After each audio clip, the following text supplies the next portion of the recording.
penelitian dengan menggunakan satu faktor. Ya. Jadi biasanya tentunya yang dinamakan faktor kemarin sudah saya sampaikan itu ada beberapa level. Ya. Jadi kan dinamakan disebut faktor karena dia ada beberapa level. Kalau hanya ada satu level dia tidak bisa dikatakan sebagai faktor. Ya. Nah, di sini satu faktor dengan beberapa taraf, ya tadi misalnya 5%, 10%, 15%, yang kemudian nanti kita sebut sebagai perlakuan. Perlakuan penambahan 5%, penambahan 10%, dan penambahan 15%.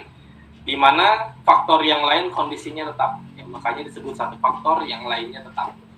Ya, atau hal-hal yang lain yang mungkin bisa mempengaruhinya kita desain untuk tetap. Ya. Dan tentunya diasumsikan serba sama homogen. Ya. Misalnya ini kita menggunakan beberapa jenis pelarut ya, dalam mengekstrak minyak atsiri misalnya. Jadi yang nanti faktornya adalah jenis pelarut dengan beberapa jenis pelarut yang nanti disebut beberapa taraf yang nanti disebut sebagai perlakuan. Misalnya perlakuan pelarut A, perlakuan menggunakan pelarut B, penggunaan pelarut C. Nah, itu adalah sebagai perlakuan. Atau misalnya kadar air atau penambahan air. Misalnya 30%, 40%, 50%. Pak persennya gimana ngitungnya? Ya tentunya biasanya yang sering dilakukan misalnya mengadon, ya berarti penambahan airnya persentasenya dari bobot tepung. Kalau bobot tepungnya 1000 gram, ketika 30% berarti 300 gram airnya. Atau pemberian gula ya pada minuman sari buah misalnya penambahan gula 5%, 7,5% sama 10%. Sudah saya bilang ya untuk lebih standby ya karena akan mengganggu kawannya ya. Oke, di sini satu faktor ini bisa diterapkan pada berbagai rancangan lingkungan. Kemarin sudah kita singgung ya. Ada rancangan perlakuan, ada rancangan lingkungan. Nah, rancangan lingkungan ini seperti rancangan acak lengkap, ya rancangan acak kelompok lengkap acak, dan bujur sangkar latin. Nah, yang sering dipakai oleh kawan-kawan di FIPHAL ini adalah yang pertama, ya rancangan acak lengkap. Kenapa? Iya, mengganggu ya. Ini catat ya namanya ya, nanti tolong diingatkan seterusnya ya. Mengganggu ya. Itu nanti tidak saya terima ya. Oke, rancangan acak lengkap ini biasa digunakan ya, karena memang penelitian kawan-kawan di FIPHAL memang banyak di lab. Ya, jadi memang lebih sering menggunakan rancangan acak lengkap. Ya. Jadi biasanya ketika penelitian di lab itu seringnya adalah menggunakan rancangan acak lengkap karena memang kondisinya homogen. Pak bisa menggunakan RAK gak di lab? Bisa saja. Walaupun sebenarnya kehomogenan ini bisa dijaga ya. Misalnya begini. Kalian membuatnya itu dalam hari yang berbeda. Ya, kalau di dalam lab tentunya hari pertama, hari ketiga, hari ke-10 dan seterusnya kondisi ruangannya akan sama. Berbeda dengan ketika kalian misalnya kawan-kawan pertanian misalnya ketika misalnya penelitian di hari ke-1 di lapang tentunya akan berbeda dengan hari ketiga atau hari kelima. Maka intensitas cahayanya, kelembapannya, curah hujannya dan seterusnya. Makanya mereka lebih menggunakan rancangan acak kelompok. Tapi kalau bisa diasumsikan homogen, ya misalnya seperti tadi di lab, maka cukup menggunakan rancangan acak. Oke, di sini RAL ya, completely randomized design. Ya, jadi rancangan acak lengkap. Ya di sini digunakan ya dengan asumsi unit percobaan homogen. Ya, unit percobaan homogen dan juga tentunya kondisinya homogen. Misalnya seperti katakanlah misalnya kawan-kawan pertanian di lapang ya atau di suatu petak tanah.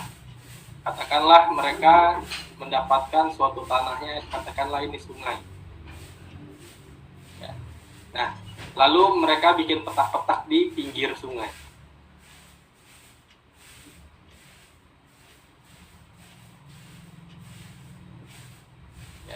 Kemarin kita sebut misalnya unit percobaannya kalau dalam kasus ini adalah satu petak tanah.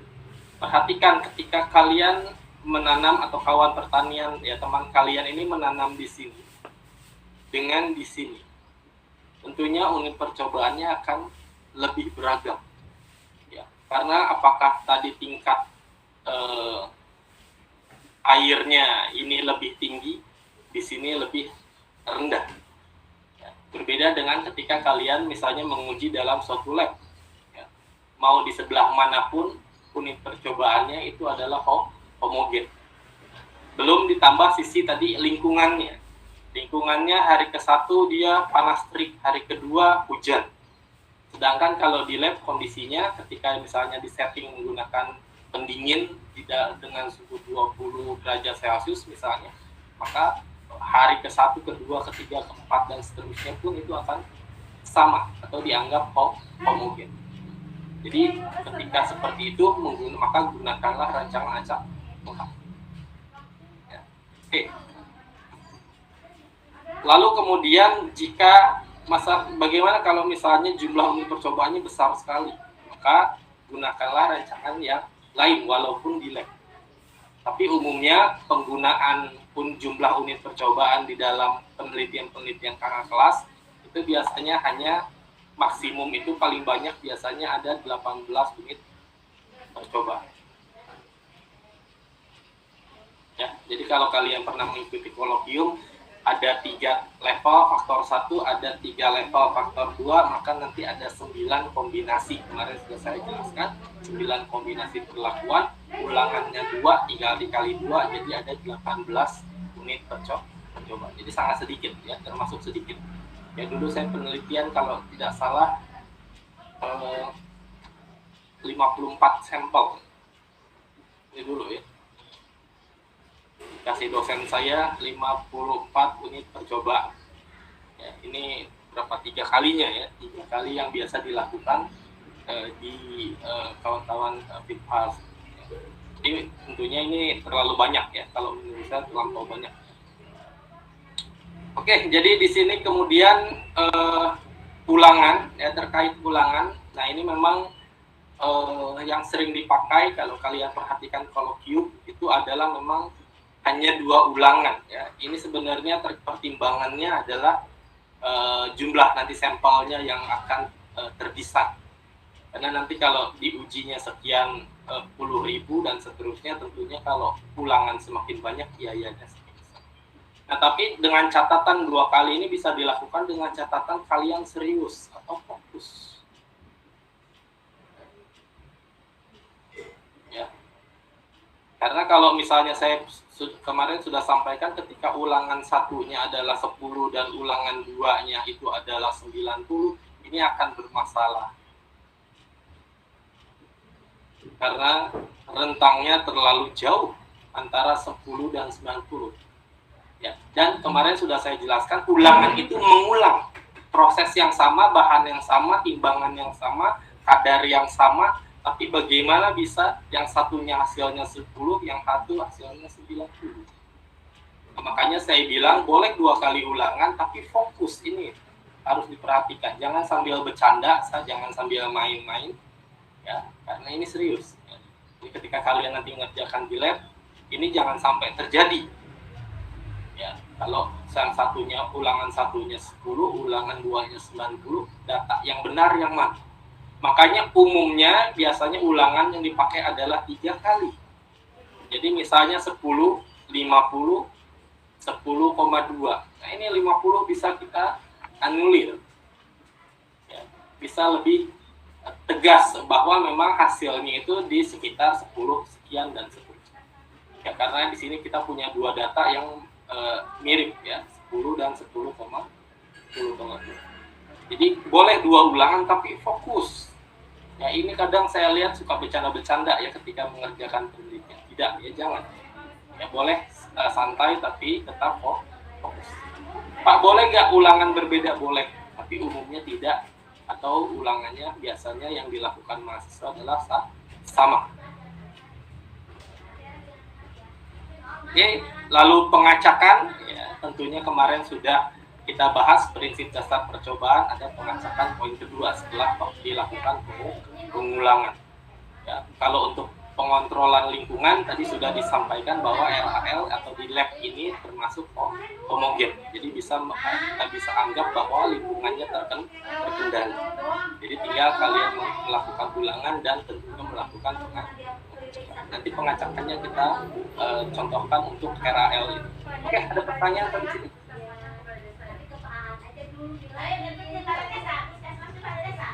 Oke, mohon lebih ini ya, lebih tertib ya masuknya. Oke, ada pertanyaan?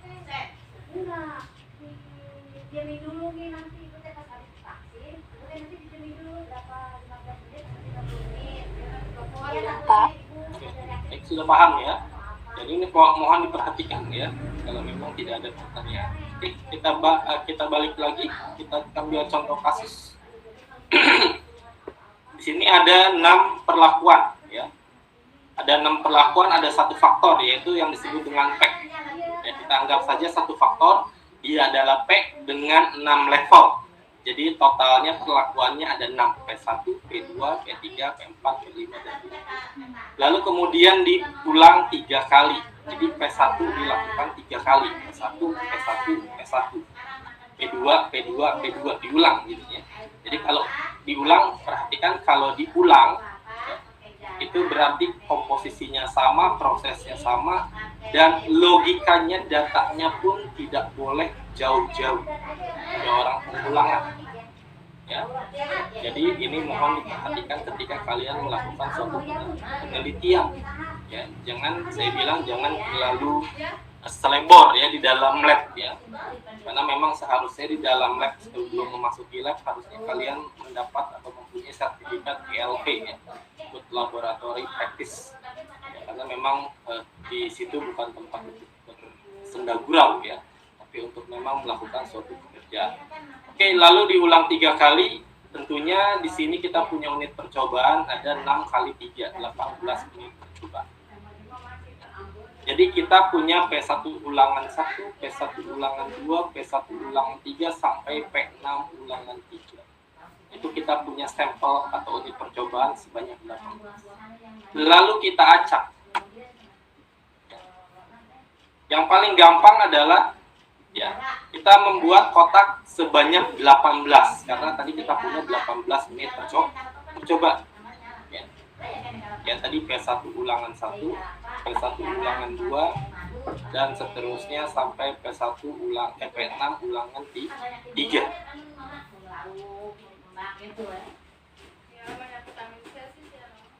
Tapi vitamin C habis, beli siapa botol habis.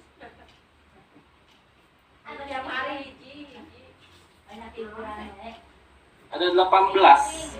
Kita buat kotak 18 buah ya. Kalau kalian hitung ini kotaknya ada 18. Lalu kalian bikin lotre ya, bikin suatu kertas lotre dimasukkan ke dalam suatu gelas atau wadah, nanti dibuka, nanti kalian keluarkan ke 1, ke 2 sampai ke 18, yang ke 18. Maka misalnya yang pertama keluar adalah P1 ulangan 1, kalian taruh di kotak pertama. Lalu kalian acak lagi, kalian kocok lagi, keluar misalnya P2 ulangan 1. Maka kalian tempatkan P2 ulangan 1 di kotak kedua. Kalian acak lagi, kocok lagi, oh ternyata yang keluar P1 ulangan 3. Maka kalian taruh P1 ulangan 3 di kotak 3, dan seterusnya sampai kotak 8. Sampai sini paham? Ada yang ditanyakan mengenai pengacakan? Jadi nanti ketika mendesain penelitian kalian harus mengacak seperti ini dulu. Tapi saya lihat seringnya kalian diurut ya, kawan-kawan kakak kelas yang sudah pernah melakukan penelitian diurut. P1 ulangan 1 dulu, P1 ulangan 2, dan seharusnya tidak boleh. Karena termasuk salah satu prinsip dasar percobaan dilakukan dengan pengacakan. Ya, ini mohon diperhatikan ketika nanti kalian mengerjakan penelitian. Karena saya perhatikan diurut ya. Mengerjakannya biar cepat. Tapi khawatir nanti hasilnya tidak baik. Oke, ada pertanyaan sampai sini? Bagaimana pengacakannya untuk RAL? Oke, tidak ada pertanyaan, kita lanjut. Kemudian tentunya setelah diacak kalian uji. pengujiannya responnya apa ya terserah di dalam nanti penelitian kalian, apakah misalnya proteinnya kah, kadar airnya kah, kadar nilai kalorinya kah, dan seterusnya dan seterusnya. Jadi nanti diacak, dikerjakan, lalu diuji, keluar data. Setelah keluar data kalian plot, ya, kalian plot, ya, kalian urut, ya, istilahnya dirapihkan di dalam suatu tabel. Di sini P1 sampai P6 ulangannya 1 sampai 3. Ya. P1 sampai P6 dan ulangannya 1 sampai 3. Lalu kemudian tentunya P1 ulangan 1 di mana? Lihat ujiannya, tabel pengacakannya. Sehingga kalian tahu bahwa P1 ulangan 1 ini adalah, makanya biasakan untuk dilabel. Ya. Kasih label, jangan lupa. Dan labelnya diusahakan yang bagus, ya. Jadi atau kalian pastikan menempel pada wadahnya. Ya. Karena khawatir nanti lepas, nanti kalian tidak tahu ini tuh yang mana, ya. Jadi mohon diperhatikan. Ya. Kemudian didapatkan P1 ulangan 1 berarti di posisi di sini. Berarti ini adalah data untuk P1 ulangan 1, plotkan di sini. Lalu P2 ulangan 1. P2 ulangan 1 ternyata di sini. Berarti data yang ini saya pakai, masukkan ke plot yang di sini. P3 ulangan 1, nah kalian dapatkan data yang di kotak ini. Jadi urutan ini masukkan lagi. P4 ulangan 1 kalian cari, P4 ulangan 1, maka kalian dapatkan data yang di sini. Maka kalian plotkan P4 ulangan 1 ini dan seterusnya sampai P6 ulangan di ya. Ini nanti kalian rapikan. Biasanya kawan-kawan menggunakan Excel, bantuan Excel untuk merapikan data yang didapat. Oke, itu adalah bagaimana pengacakan dan bagaimana memplotkannya ke dalam suatu tabel. Oke, lalu terkait dengan model linear atau model matematisnya. Nah, yang digunakan umumnya itu adalah model tetap, walaupun ada model acak, tapi kita tidak membahas model acak, kita menggunakan model tetap karena memang lebih sederhana. Oke, lalu ini adalah persamaan matematisnya. Jadi kalau kalian pernah mengikuti Colloquium, rancangan percobaan dapat dilihat dengan model matematis di dalam slide. J dengan mu ditambah alpha ditambah epsilon. Ya, kita tahu bahwa Y ini adalah respon. Y ini adalah respon, ini adalah rataan umum. Dan kita menggunakan satu faktor, maka pengaruhnya hanya ada satu yang disimbolkan atau yang diwakili atau biasanya kalian menggunakan alfa. Jadi kalian melihat di sini hanya ada satu alfa. Jadi berarti ini adalah satu faktor. Ada satu faktor. Dan epsilon ini adalah galat. Dengan I itu adalah perlakuan, jumlah perlakuan. Tadi kalau kasus yang tadi adalah 1, 2, 3, 4, 5, 6. Dan J ini adalah ulangan. Yang tadi dipakai adalah 1, 2, 3. Dan galat ini, kenapa galat ini apa? Ini adalah efek dari pengacakan yang kalian lakukan. Jadi matematisnya ada epsilon. Ini adalah menyimbolkan pengacakan. Berarti kalau tidak diacak, epsilon ini tidak ada. Dan itu menyalahi persamaan matematisnya. Ini tidak akan saya terima, ya. Oke, ya. Lalu kemudian, oke, sampai sini ada pertanyaan?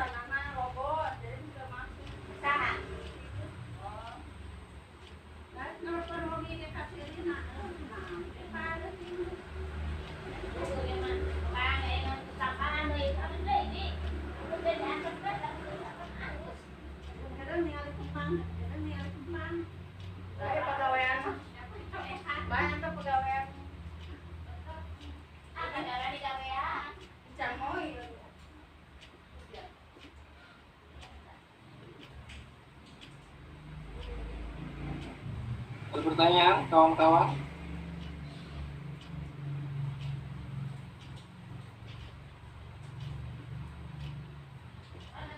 Siang, Bapak. Oke. Ya, diwakilkan ya, mudah-mudahan sudah satu suara ya. Oke, baik. Oke, bentuk hipotesis yang diuji. Tadi dalam persamaan matematisnya, lalu kita sudah jelaskan ini adalah satu faktor, maka hipotesis yang diuji adalah hanya satu pengaruh. Pengaruh dari faktor tersebut. Ya, tadi misalnya faktornya adalah penambahan air. Ya, berarti nanti hipotesisnya yang diuji adalah pengaruh dari air yang ditambahkan. Dan di dalam hipotesis itu biasanya di dalam ilmu statistik itu ada dua, H0 dan H1. Ya. H0 ini tidak berpengaruh ya, jadi perlakuan yang tadi didesain tadi P1, P2 sampai P6 ini tidak berpengaruh atau tidak berbeda nyata. Ya, tidak berpengaruh terhadap respon atau bisa juga dibahasakan antar perlakuan ini tidak berbeda nyata pada alfa, misalnya alfanya yang didesain adalah 5%. Pak, angkanya beda. Ya, betul angkanya berbeda tapi tidak signifikan. Jadi dia tidak berbeda secara signifikan. Bisa saja misalnya P1 misalnya 5, P2 itu 5,1, P3 misalnya 5,15, P4 itu adalah 5,2, P5 itu adalah 5,3, dan P6 adalah 5,31. Angkanya beda, tapi secara statistik dia tidak berbeda nyata. Biasanya nanti disimbolkan dengan huruf yang sama. Apa maksudnya tidak berbeda nyata ini? Jadi misalnya ini 1%, 2% penambahan ya, 3% dan seterusnya sampai ini 6%. Jadi penambahan 1% suatu bahan itu tidak berbeda nyata dengan penambahan yang paling tinggi di sini adalah 6%. Jadi nanti selanjutnya kalian bisa mengambil keputusan, oh ya sudah untuk selanjutnya kita tidak usah pakai yang 6%, cukup saja yang 1%. Karena dia tidak berbeda nyata, walaupun secara angka dia yang 6% ini memiliki angka yang paling tinggi. Tapi dia tidak berbeda nyata secara statistik pada taraf 5%. Jadi untuk keputusannya selanjutnya, oh berarti kalau gitu kita pilih saja yang 1%. Seperti itu. Ya, itu adalah salah satu keputusan yang bisa diambil melalui pengolahan secara statistik. Itu adalah H0-nya, tidak berbeda nyata, tidak berpengaruh nyata terhadap respon. Lalu H1-nya apa?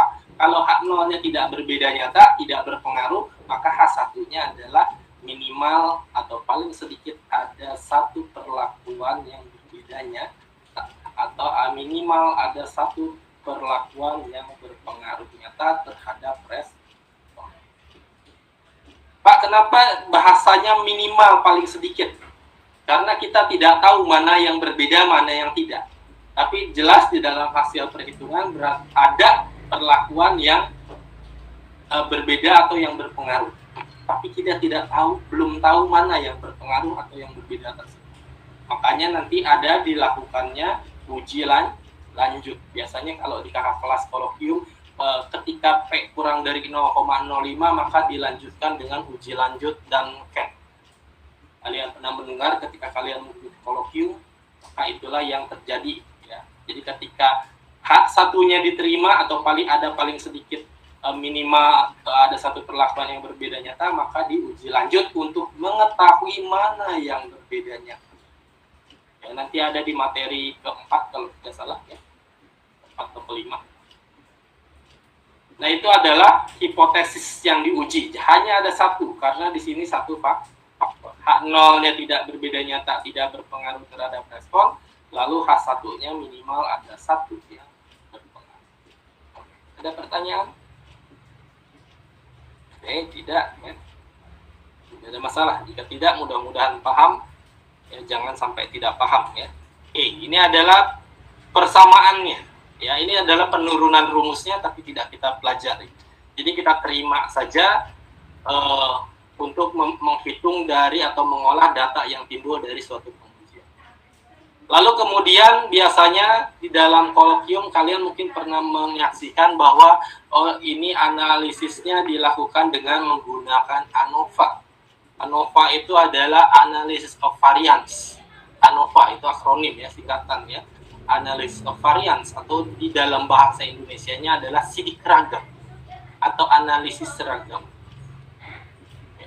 Jadi analisis ragamnya ANOVA-nya diuji dengan menggunakan biasanya kalau dalam aplikasi menggunakan software SPSS. Tapi di sini kita coba menggunakan perhitungan manual. Oke. Di sini ada kalian ini ulangan yang sama ya, kita ambil yang atas ya. Dan di sini ada sumber, ada derajat bebas DB, JK-nya adalah jumlah kuadrat, KT-nya adalah kuadrat tengah, dan F ini adalah F perhitungan. Ya, ini totalnya ada sumbernya ada 3 di dalam satu faktor ini untuk KL total, atau biasanya totalnya di bawah ya kalau saya biasanya, nanti kita lihat perlakuan, galat, sama total. Untuk derajat bebasnya ada rumusnya TR, T adalah treatment, dan R ini adalah ulangan. Ya, silakan dicatat ya. Ini sudah ada catatannya di sebelah. T-nya ini adalah jumlah perlakuan, dan R-nya adalah jumlah ulangan.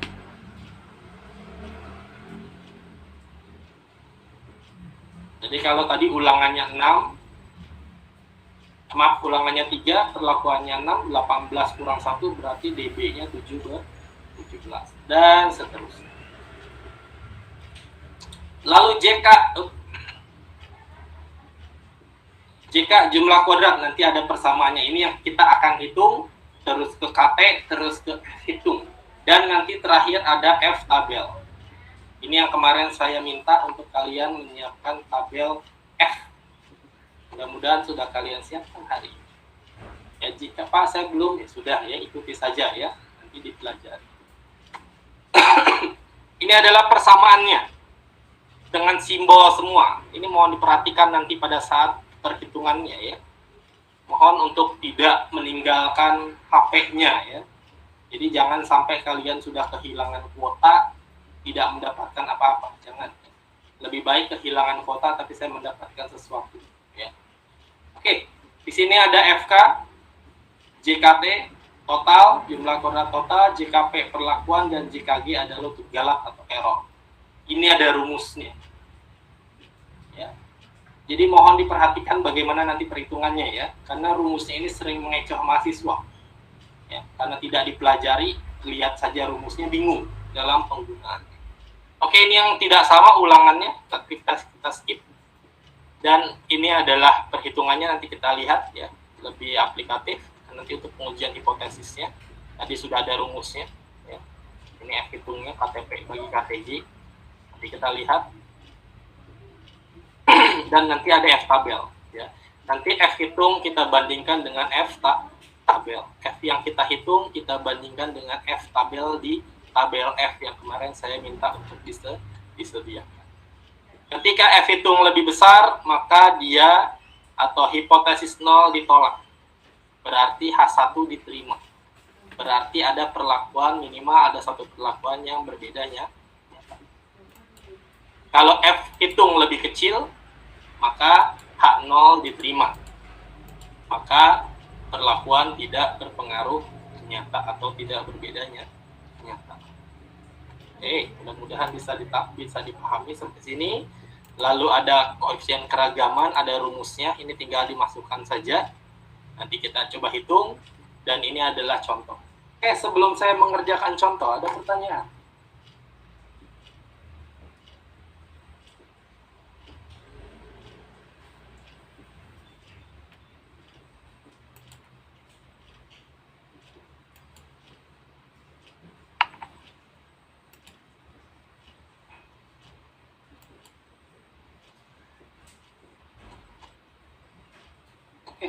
Masih semua ya mahasiswa ya, sudah tahu paham atau tidak ya, karena pasti sebagian ada yang tidak paham.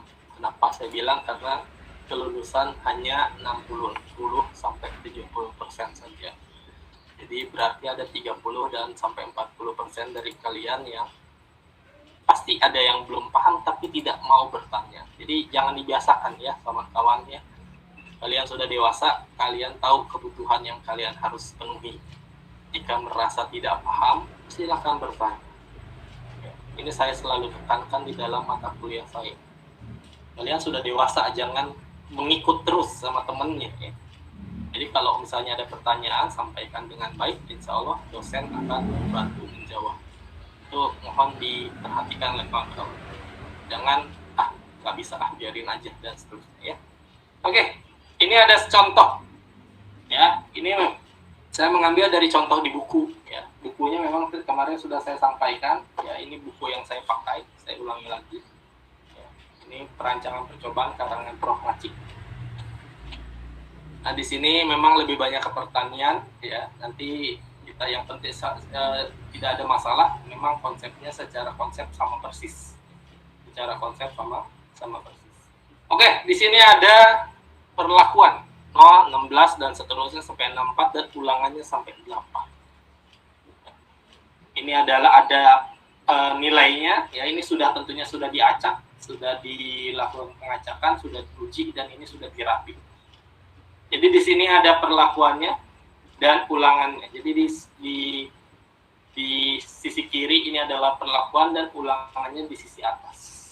Jadi jangan pusing ya, kalian melihatnya ya. Oke. Lalu kemudian di sini adalah saya ulangi lagi, ini adalah perhitungan. Nah, sekarang bagaimana menghitung setiap parameternya, FK-nya sampai JKG. Sekarang FK ini ada rumusnya seperti yang kalian bisa lihat. Ini ya titik-titik kuadrat bagi TR. Ya. Apa Pak Y titik-titik? Y titik-titik itu adalah kalian jumlahkan semuanya. Silakan diberi catatan. Y titik-titik adalah semua data kalian jumlah. Ini tidak usah diperhatikan rata-ratanya ya.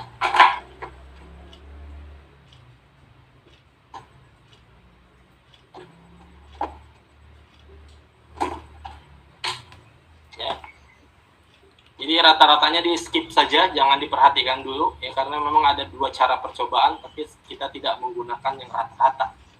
Oke, yang pertama adalah semua data dijumlahkan. Oke, tolong dijumlahkan. Ada yang bantu saya menjumlahkan semua data yang ada di dalam tabel ini. Enggak, silakan.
Tiga 3.642 Pak.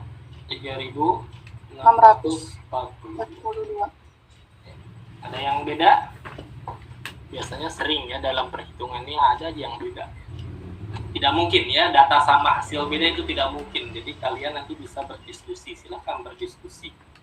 Ya. Karena tidak mungkin datanya sama, hasilnya beda. Nah inilah enaknya ilmu pasti. Ya. Jadi tidak bisa jumlahnya berbeda. Oke, lalu kemudian kita sudah dapatkan Y titik-titiknya 364 Pak. Nah, sekarang kita bisa tulis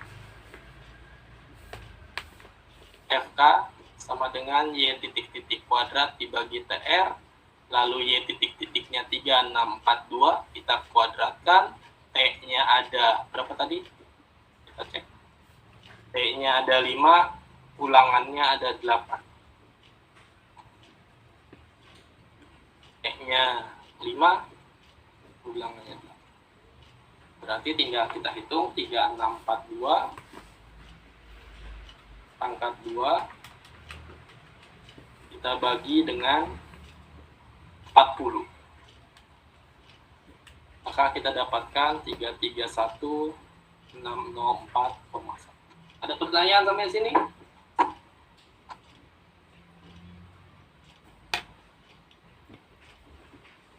Belum, Pak. Kalau belum berarti paham. Ya senang kalau paham ya sudah. Oke, kita dapatkan FK-nya. Lalu kemudian kita hitung sesuai dengan susunannya JKT.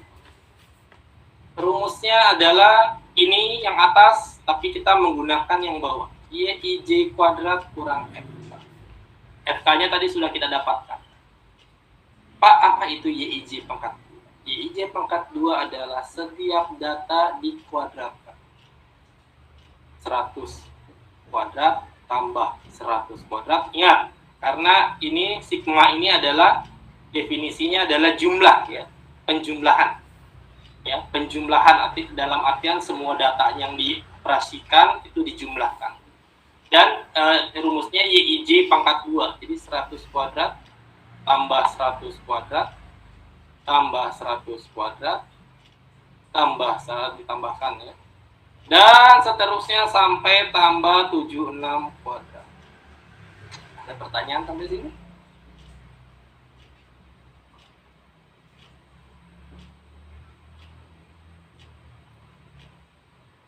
Mudah-mudahan tidak ada pertanyaan. Coba silahkan dibantu dihitungkan. Kalau bisa menggunakan kalkulator saintifik ada rumusnya. Silahkan dipelajari. Saya sudah tiap tahun menyampaikan ke kawan-kawan mahasiswa, tapi sepertinya tidak dihiraukan. Masih belum menghiraukan apa yang menjadi saran dari saya. Biasanya di dalam kalkulator saintifik nanti tinggal mencet angkanya saja, 100, 100, 100, 100, dan seterusnya. Jadi di dalam kalkulator saintifik kalian itu ada fungsinya. Nanti tinggal di enter. Ya, atau sama dengan atau exact ya. Nanti keluar hasil. Nah, itu adalah penggunaan dari kalkulator saintifik untuk mempermudah atau untuk mempercepat proses penghitungan. Ya, mudah-mudahan bisa kalian lakukan. Pak, gimana caranya? Lihat YouTube.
Hasilnya 327,327,286. Bukan, Pak. Catat dulu. Berapa? 327,286. 286. Maka jawabannya salah. Ada yang lain? Karena nilai JKT tidak boleh negatif. Kalau dikurangi FK-nya negatif ya. 327 kurang 331 itu negatif, tidak boleh. Jadi dalam jumlah kuadrat atau JK ini nilainya positif. Nah, ini ada catatan. Jadi tidak boleh negatif. Ini silakan diberi catatan. Jadi kalau ketika kalian menghitung hasilnya negatif, maka salah. Hitung lagi. Nah, ini makanya harus teliti. Oke, ada yang lain?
Tiga 3, 4, 5, 9, 6 Pak.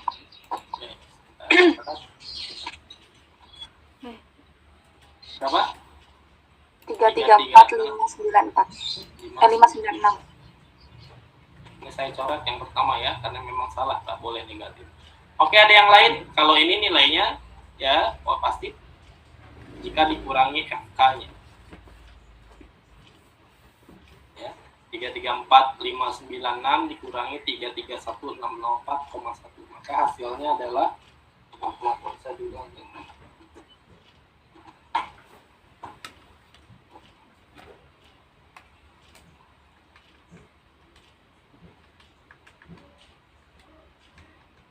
3, 4, 5, 9, 6 dikurangi 3, 3, 1, 4,1.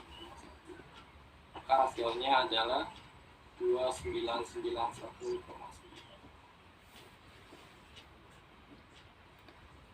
Ada pertanyaan sampai sini? Mohon dicoba ya. Ini selalu masalahnya adalah kalian mata kuliah hitungan yang nggak baik itu adalah kurang mencoba. Ya, PR nyontek, latihan tidak dikerjakan. Ya, saya hanya mengingatkan ya, karena persentase kelulusan 30 sampai atau kelulusan 60 sampai 70% saja. Jadi mohon diperhatikan, mohon dicoba. Kalian sudah bayar SPP, sebagian masih tetap bersemangat, belum punya untuk bayar SPP-nya ya, tapi masih bersemangat. Mudah-mudahan kalian tetap bersemangat. Oke, jika tidak ada pertanyaan saya lanjut. Yang selanjutnya adalah JKP. Kalian bisa lihat rumusnya. JKP adalah ini dikurang FK. Ada YI titik. Apa itu Pak YI titik? YI titik adalah, kalau bahasa sederhananya, ini ada perlakuan ya, 0, 16, 32, 48, 64. Perlakuannya ada di sisi kiri. Maka yang kalian lakukan, ingat sigma adalah jumlah, kalian jumlahkan ke kanan dulu. Ya, karena perlakuannya di kiri. Maka jumlahkan total data untuk perlakuan 0, 16, dan seterusnya. Maka yang 0 kita jumlahkan, kita dapatkan totalnya 800. Yang 16 800, yang 32 722, yang 48 640, dan yang 64 680. Itu adalah YI titik. Mudah-mudahan bisa dipahami. Lalu kemudian dikuadratkan. kalau dikuadratkan sigma ya tinggal dikuadratkan, dijumlahkan. Ya, dikuadratkan berarti 800 kuadrat tambah 800 kuadrat tambah 722 kuadrat tambah 640 kuadrat tambah 680 kuadrat. Bisa? Oke, berapa hasilnya untuk yang sigma yi titik kuadrat?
Oke, jawabannya.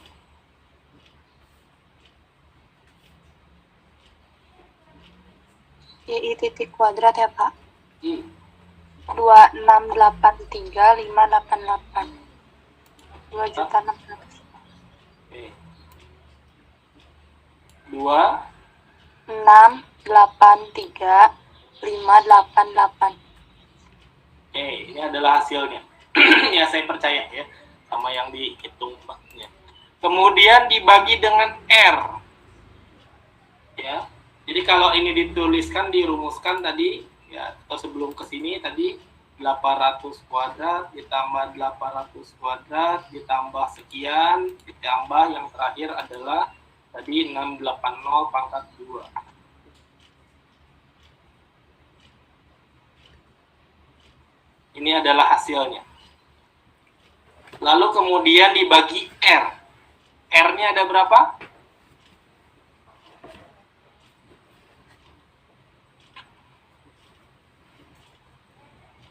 R-nya ada berapa? 8.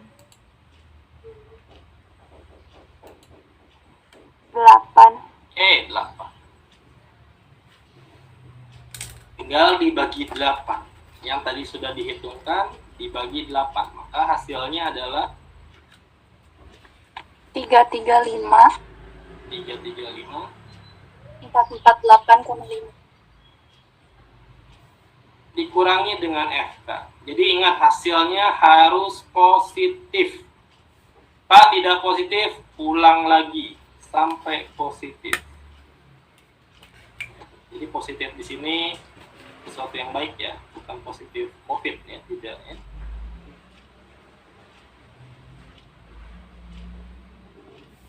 Oke, saya percaya ya. 335.448,5 ya. Kita kurangi 331.604,1. Maka jawabannya 3844,4. Ada yang beda? Ya, halo? Ada yang beda? Oke, kalau tidak ada dianggap sama. Lalu yang terakhir JKG. Ini paling mudah. JKT kurang maaf. Iya, JKT kurang JKP. Nah, menarik ini. Ya. JKP. Hasilnya positif apa negatif? Kalau dengan data yang ini saya ambil ya dari kawan-kawan. Negatif, Pak. Negatif, berarti ada yang salah. Silakan diulang lagi. Nah, ternyata kalian masih menghitungnya masih keliru.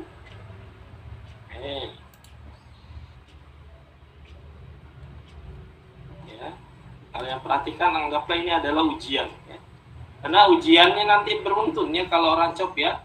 Jadi berurut. Jadi di atasnya salah, ke bawahnya salah.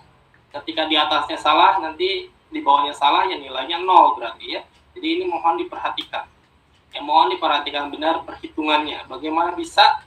Silahkan latihan. Ya, saya sering mengucapkan ini silahkan latihan, tapi saya lihat ada kawan-kawan mahasiswa sambil belajar sekarang, sambil nonton drama Korea, sambil dengar musik. Jadi dalam 3 hal sekaligus dalam satu, jadi tidak fokus. Ini mohon diperbaiki. Karena kadang ada beberapa yang mengupdate status WA-nya. Ya, ini mohon tidak dilakukan ya ketika sedang fokus seperti itu. Sayang, kalian sudah bayar SPP. Kalau cuma hanya dilakukan itu saja ya. Lebih baik mending tidak usah sekalian. Ada yang bisa memperbaikinya? Atau ada yang salah dalam perhitungannya?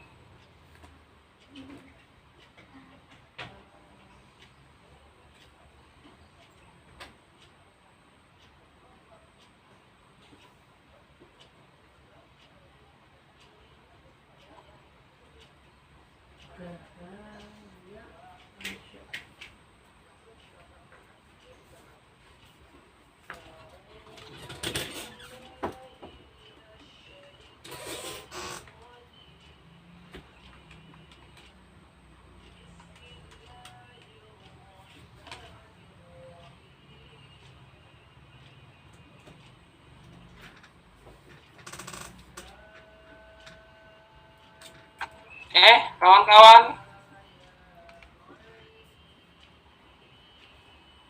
ini salah hitung ini ya. Ini mohon diperhatikan ya. Jadi tolonglah untuk lebih teliti ya, karena ini hitungan saya bukan 268 tapi 2673 284.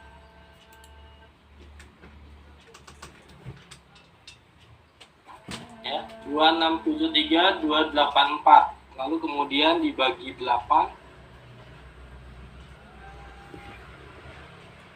334 160,5. Maka ketika dikurang 331 hasilnya adalah salah banget.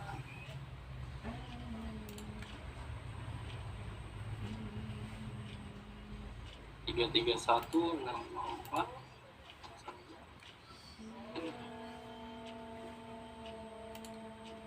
Hasilnya adalah 2556,4.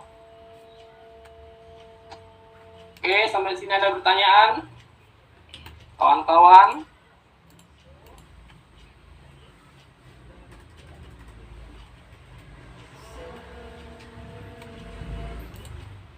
Oke, kawan-kawan.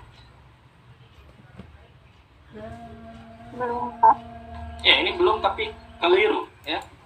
Jadi mohon diperhatikan atau lebih teliti ya. Ya, Pak. Ya, jadi mohon lebih teliti dalam perhitungannya. Ya, tadi saya sudah bilang jika dalam ujian rancop nanti itu saling terkait antara poin A sampai poin yang terakhir. Jadi kalau poin yang terakhir di bawahnya itu mengacu pada hasil hitungan poin yang awal. Ya, soal yang awal, poin yang awal. Jadi kalau yang awal salah, maka ke bawahnya jelas pasti salah. Nah, ini mohon diperhatikan oleh kawan-kawan. Jadi silahkan latihan. Nanti ada soal yang bisa Oke, ini adalah FK, JKT, JKP, dan JKG-nya. Mungkin kita akan lebih ngambil JKT, JKP, dan JKG-nya. Maka kita masukkan ke dalam tabel ANOVA. Tadi kita punya sumber perlakuan, galat, total. Lalu sebelahnya derajat bebas. Ini ada rumusnya, bisa kalian cek lagi, silahkan balik lagi. Ini agak jauh. Perlakuan T kurang 1, galat T kali R-1. Ya. Ini adalah dB-nya derajat bebas. Oke, kita hitung.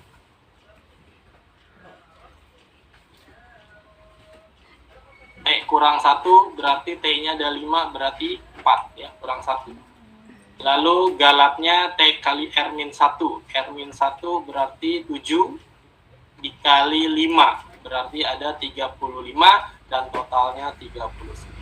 Ada pertanyaan sampai sini? Oke, lalu JK-nya. JK perlakuan tadi sudah kita dapatkan nilainya 2556,4.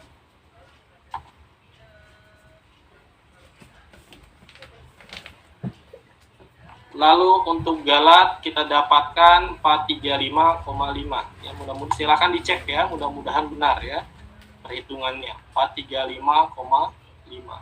Dan totalnya tinggal dijumlahkan saja, yaitu di sini 2991,9.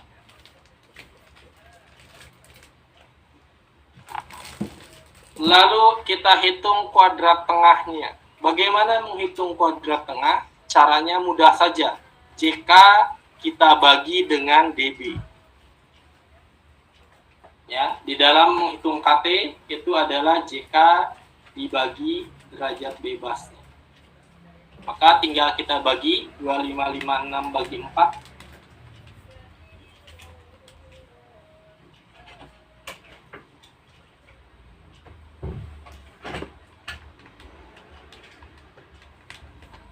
Itu adalah 639,1. Oke. Lalu JK galat pun caranya sama, dibagi dengan DB-nya, berarti 435,5 kita bagi dengan 35. Maka kita dapatkan 12,44. Dan totalnya tidak perlu. KT totalnya tidak usah. Jadi dalam perhitungan KT hanya perlakuan dan galat. Lalu yang selanjutnya kita hitung F-nya, F hitungnya. Caranya bagaimana? Caranya tadi sudah disampaikan, KTP dibagi KTG. KTP-nya 639,1.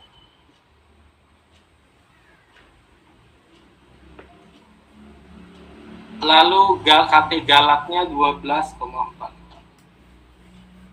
Maka kita dapatkan F hitungnya 51,3. Ada pertanyaan sampai sini?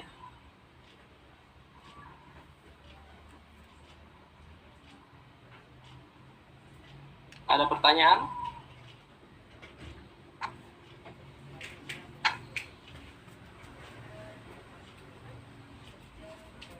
Dan saya ingatkan bahwa untuk UAS nanti basisnya adalah ini. Jadi kalau ini kalian tidak paham, dijamin seterusnya tidak paham.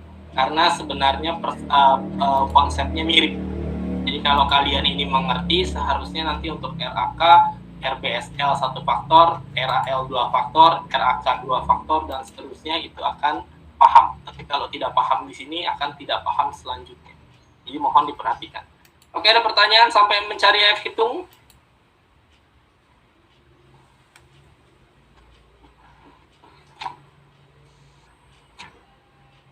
Ada pertanyaan kawan-kawan? Yang lain, yang laki-laki ini cewek semua tadi yang respon. Yang laki-laki ngerti Mas Akmal. Siapa tadi? Mas Sultan.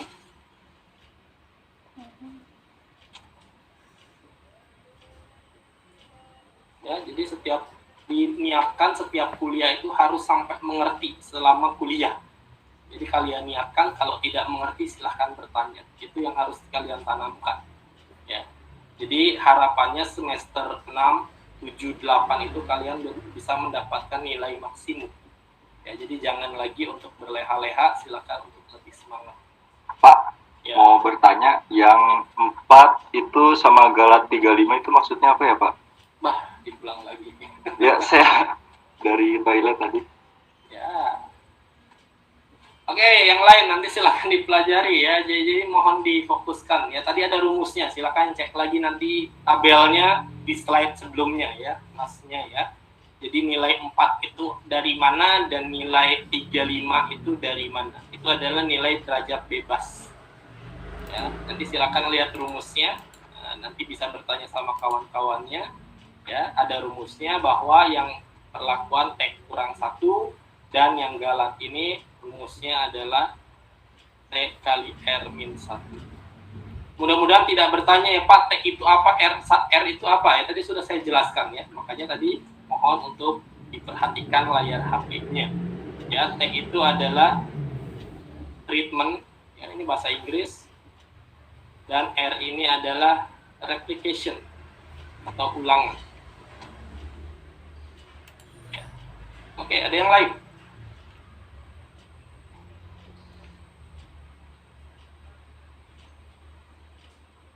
Laki-laki, suara perempuan terus tadi. Jika tidak ada, kita sekarang mencari F tabelnya. Kalian buka tabel F. Ya. Kalian buka silakan tabel F halaman 333 di dalam buku yang saya gunakan. Ya, perancangan percobaan, atau kalian bisa menggunakan tabel F yang banyak beredar di internet. Sekarang kita lihat derajat bebasnya untuk perlakuan 4. Dan ini menggunakan taraf 5% ya. Jika tidak dijelaskan, ini adalah taraf 5% atau 0,05. Jika tidak disebutkan. Tapi kalau disebutkan 1%, maka tarafnya adalah 0,01.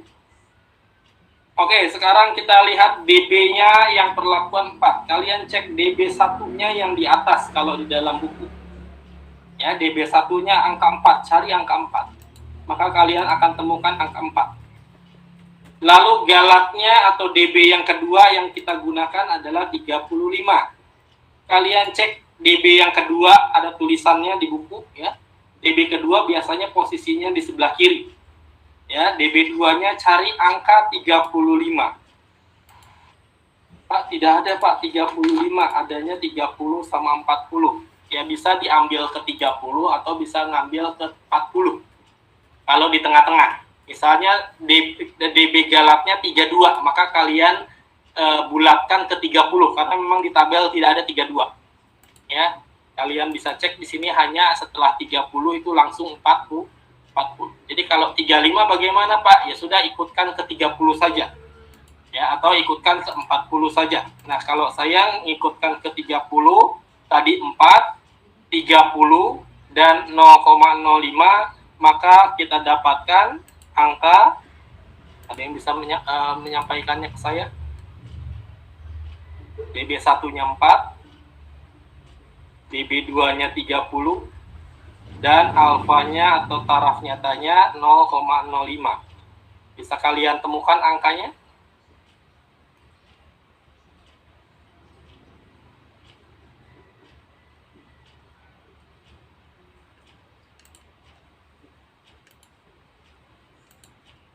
Atau belum punya bukunya semua? Ya sudah, ya nanti silakan dipelajari. Jawabannya 2,690. Ada yang membacanya, ada yang membuka bukunya atau tabelnya?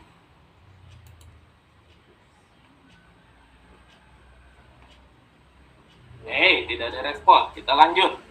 Maka tadi kita hitung di sini F hitungnya, ini F hitungnya lebih besar daripada F tabel. Tadi kalau F hitung lebih besar dari F tabel, maka kesimpulannya H0 ditolak, atau kesimpulan dalam kalimatnya minimal ada satu perlakuan yang berpengaruh nyata terhadap respon. Kita balikan lagi ke dalam kasus. Apa perlakuannya? Di dalam kasus ini yang menjadi perlakuannya adalah dosis. Katakanlah dosis. Berarti minimal ada satu dosis fumigat dalam kasus ini yang berpengaruh nyata terhadap daya tumbuh kacang hijau. Responnya adalah daya tumbuh kacang hijau. Ini responnya. Ini adalah faktornya, dosis fumigan. Jadi nanti kesimpulannya minimal ada satu dosis fumigan yang berpengaruh terhadap daya tumbuh kacang hijau. Yang mana nanti tentunya dilanjutkan dengan uji lanjut. Baik, ada pertanyaan sampai sini?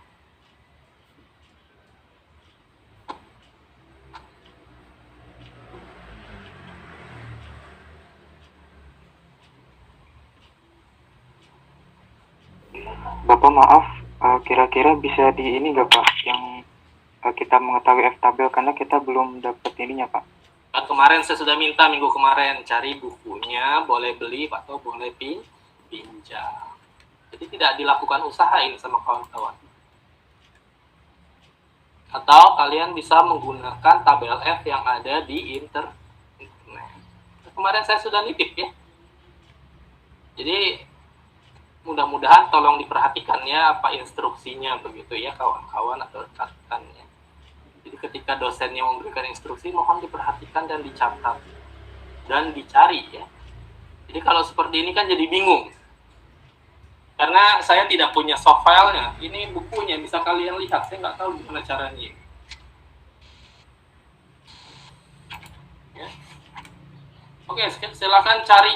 Coba sekarang buka tabel F-nya di internet. Ada banyak ya. Coba kalian cari. Kalian buka. Jadi di atasnya ada DB1. Itu adalah untuk DB perlakuannya. Dan di samping kirinya ada DB2 atau DB galatnya. Ya. Atau sekarang jangan 4 sama 30. Tapi katakanlah yang gampang saja. Coba cek yang 5 dengan 2. Dengan alfa 0,05. Dengan melihat tabel F yang ada di internet. Berapa angkanya? DB1-nya 5. DB2-nya 2. Dengan alfa 0,05. Maka kalian dapatkan angka berapa?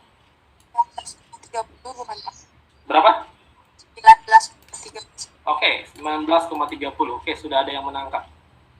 Ada yang lain? Sudah paham yang lain? Ini harus bisa ya. Karena F tabel membaca tabel. Tidak bisa tidak, harus bisa membaca tabelnya. Kalau tidak bisa ya harus belajar ya. Masih ada waktu. Ada yang lain? Kalau saya misalnya menyampaikan DB1-nya 4, lalu DB2-nya 5 dengan taraf 0,05. Maka kalian menemukan angka berapa? 5,19 Pak. Ya, itu kamu dapatkan. Ya, jadi nanti disiapkan tabelnya ya, tabel F. Nanti kita juga menggunakan tabel yang lain.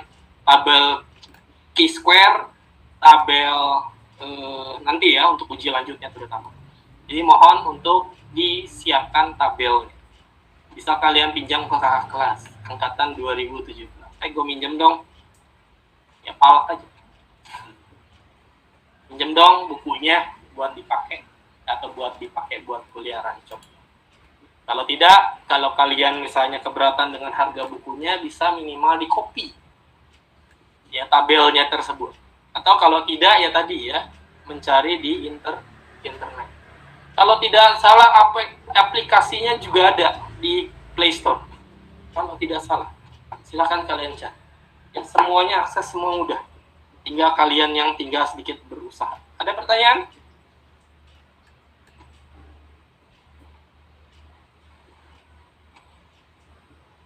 Ada pertanyaan? Punten Bapak yang tadi yang Bapak F tabelnya itu pakai yang galatnya 30 ya? Iya 30 karena ya betul karena memang di dalam tabel tidak ada 35, 32, 31, 32, 33 sampai 39 tidak ada. Jadi nanti dibulatkan saja ya. Jika misalnya Pak saya dapat DB galatnya 41 ya dekatkan saja ke 40. Ya. Ada di F tabel yang 35 hasilnya 2,64. Oke, di tabel mungkin di tabel yang itu lebih teliti, tapi di tabel buku saya tidak ada. Ya. Jadi kalau misalnya memang ada di dalam F tabel kalian 35, pakai yang 35. Tapi angkanya juga tidak signifikan beda. Beda di belakangnya aja. Ya, hanya beda di belakangnya saja. Dan tidak ngaruh ya, karena nilainya 51. Ya, mau 2,664, 2,69, F hitungnya akan lebih besar, tetap lebih besar dibandingkan F tabel. Ya, di dalam buku Macik, Profesor Macik tidak ada DB2-nya 35. Jadi dibulatkan ke 30 atau ke 40. Begitu maksud saya. Ya, ada pertanyaan? Yang lain, terima kasih. Mudah-mudahan paham. Ya, kita sudah selesai kuliahnya. Ya, tidak panjang-panjang. Hanya sekitar 1 jam ini ya. 1 jam sedikit, lebih sedikit. Oke, sebelum saya tutup ada pertanyaan? Ya, nilainya sama ya dengan perhitungan yang sudah dihitungkan. Ini adalah perhitungan yang sudah dihitungkan, tapi menggunakan rata-rata. Ya, tapi kalau kita tadi tidak menggunakan rata-rata. Oke, mudah-mudahan tidak ada pertanyaan. Ini ada soal. Oh iya, tadi satu lagi hal ya, mencari koefisien keragaman. Ya, ini aku lupa. Rumusnya adalah KK sama dengan akar KTG dibagi Y bar. KTG-nya sudah didapatkan. KTG-nya sudah ada kan? KTG-nya ini kita dapatkan KT galatnya 12,4. Tinggal dimasukkan saja. Dan Y bar ini adalah rata-rata. Ya, saya pikir saya tidak akan menjelaskan lagi rata-rata itu bagaimana mencari. Saya pikir kawan-kawan sudah fasih ya di dalam statistik ya, mata kuliah statistik bagaimana mencari rata-rata. Ingat, akarnya hanya untuk KTG ya. Perhatikan, akarnya hanya untuk KTG. Y-barnya tidak diakarkan. Nanti tinggal dikali 100% dan diharapkan kakaknya ini rendah. Koefisien keragamannya rendah. Jadi tidak beragam alias homogen. Ya, kalau kakaknya rendah berarti dia homogen. Kalau kakaknya sangat tinggi maka dia tidak homogen. Ya. Pak, berapa batasnya? Biasanya 25%. Hanya seperempat saja. Itu dikatakan homogen. Makin kecil angkanya makin lebih baik. Oke, silakan nanti kalian hitung sendiri. Ini tidak susah ya. Silakan kalian coba dikali 100%, kakaknya didapatkan berapa nilai. Baik, ada pertanyaan sebelum saya tutup? Nanti kita masuk lagi sekitar jam 10.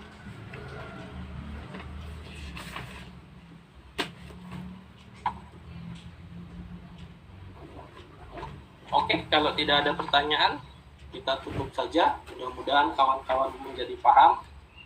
Dan tolong dicoba, ini latihannya, soalnya. Ini soal saya ambil dari kasus kakak kelas, ya, dengan sedikit modifikasi. Nanti kalian hitungkan, kalian coba ya perhitungan manual dalam sejam ke depan. Nanti jam 10 kita menggunakan software SPSS. Ya, terkait dengan data yang ini. Ya, data yang sudah kita hitung secara manual. Oke, baik. Kalau tidak ada pertanyaan, kita akhiri saja. Terima kasih. Nanti jam 10 mohon hadir lagi untuk menghemat kuota. Kita tutup. Wassalamualaikum warahmatullahi wabarakatuh.